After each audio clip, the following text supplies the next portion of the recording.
Bismillah ve salatu ve selamu ala Resulillah ve ala alihi ve sahbihi ve men vala. Jalaleddin Suyuti'deki Halifler Tarihi namlı kitabındaki dersimizdeki devamında bugün Ömer İbn Hattab'nınki zamanında boğan mühim hareketlerini tanıştırıp etmekçi. Ömer radıyallahu anh bu halafet vazifesini nihayet yaxshi o'rnagan adam bulup, bu adamdaki zamanında şu 10 yıl jarayonida nihayet nurg'un shaharlar fatih qilinib, azod qilinganida. Mesela Hicriye 14. yılı Demeşk'niki bir kısmını sulhi bilen, bir kısmını mecburi fetih kılıngan. Mesela Hems, Ba'libok, bular sulhi bilen fetih kılıngan.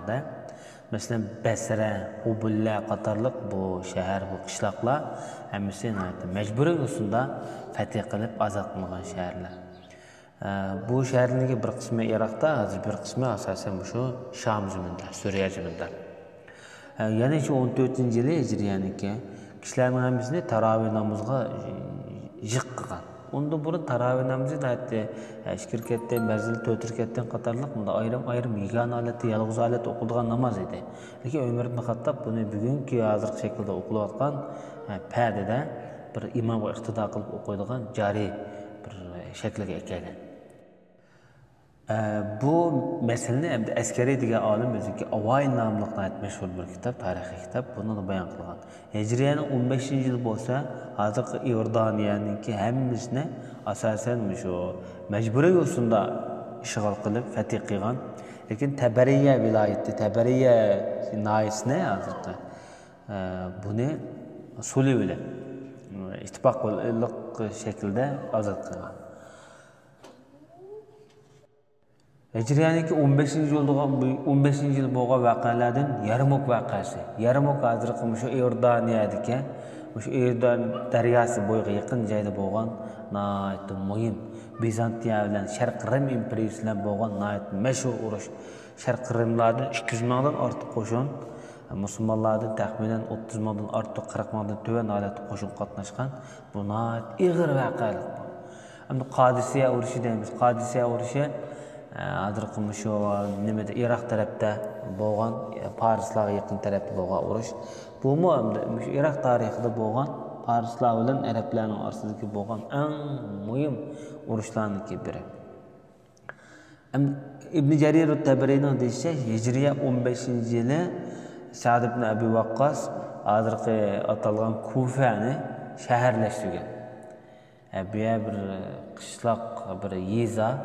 Bu yerga mesela o'z millarni selib, bu shaharniki planni loyilab, bu shaharni har bir qabilaga bo'lib arablarni shu yerda yerlashtirgan. Buni shaharga aylantirgan. Hijriyaning 15-yilida Umar roziyallohu anhu bu yerda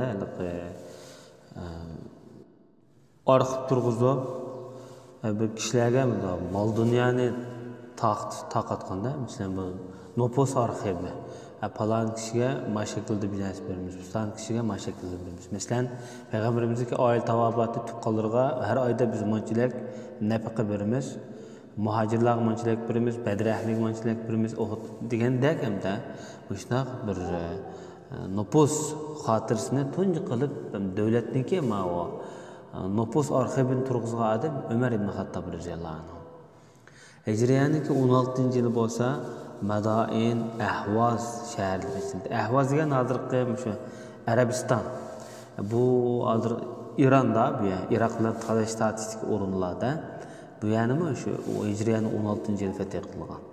Bu bugungi kunda Arabiston deydi, ya'ni shu arablarniki shu ta'sirda. Madain deymiz. Madain hozirgi Iroq bilan shu Iron oraliqdagi chegara rayonlarga joylashgan.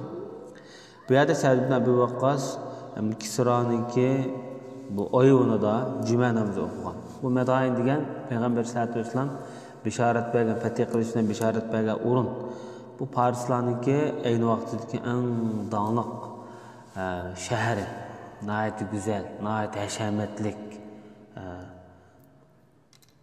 Bu ham Iroqda tunji qitim o'qilgan juma namozi edi. Buni bu şu vaqtida Hicriyaning 16 yili safar ida o'qilgan juma namozi. Hicriya 16 yili ham Jalula voqeasi bo'lgan. Jalula voqeasida Yazdirjit degan shu en ahirki Persiya xandonliqidagi podshosi mag'lub bo'lib, bu Reyga chekingan edi. Bu Jalollar nerede degan vaqtda Jalollar bugungi kunda o'sha Iroqniki Diyali o'lkasiniki bir naisi hisoblanadi. Bu yerda arablar, kurdlar, turkmenlar yashaydigan hudud endi bu. Endi Reyga chekinishi, Rey endi shu vaqtdagi muhim strategik muhim o'rinlar Parislarniki.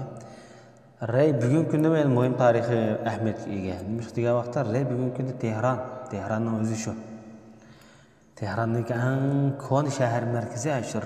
Kadimki Rey şehriniki özü şu. Şu yer çekingen.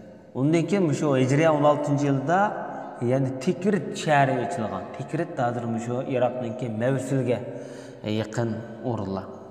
Hicriye'deki 16. yılı Ömer ibn Hattab özü bivasıta verip Beytül Maqdis'teki fethisiga katnaşkan. Böyle. Özellikle meşhur hutbesini Cabiye degan rayonda so'zlagan. Cabiye deganimiz bu Suriyaniki şu Horan, Nava deydigan bir yurtlar var. İmam Nevi'niki yurtlarga yaqin.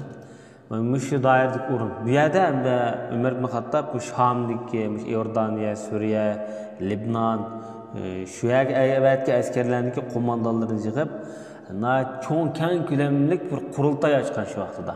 Hijriyaning 16-yili. Şu an bunu Cabiye kurultuyu deb atagan alimlar mı bu? Şu demekti. Ondan başka Hicriye'ninki 16. yılı Qenser'in mecburi yolsunda azat kılmagan.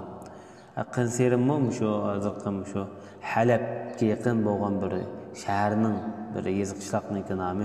Hani Halep mi şu vakitte fetih kılmagan Antakya hazır şu Suriye'ninki Türkiye ile boğan çigra rayonda. Bu hazır bugün günde Türkiye'nin zemini. Minbej mi sulu bilan içilgan. Minbej mi şu aynı vaqtdagi çoğun şehirlerniki biri bo'lib, Rimlarniki. Bu bugün günde yani Halep vilayetiga tava bir o'rin. Ondan başka Sarruj degan shahar mi mecburi yursunda azat qilingan. Sarruj ham aynı vaqtida şu Rimlarniki zemini bo'lsa, ki bugün günde bu Lozan kelishimidan keyin Turkiyaga bo'lib berilgan zemin.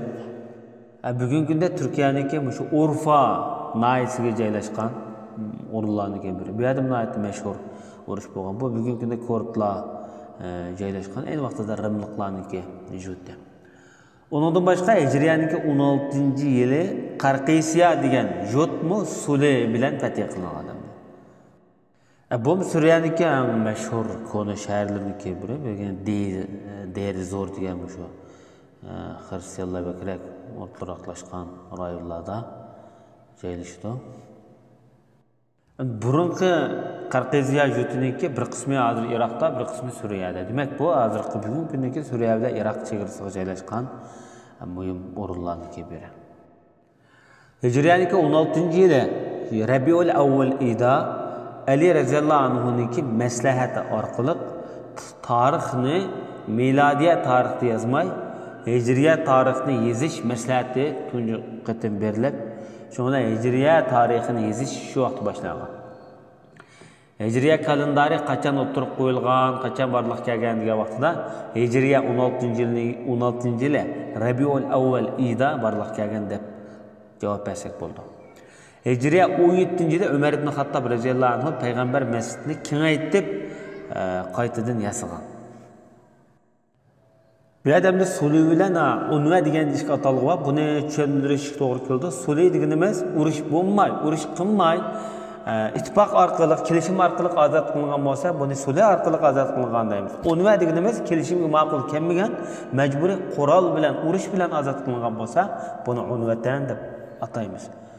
Muşi kelishimga qarta ulamolar shu yurtlarniki zaminlarini, uchirqatlarini ayirishda fiqh olimlari ma'lum xilma-xil tushunchalarga, xilma-xil maslak va mazhablarga bo'lingan.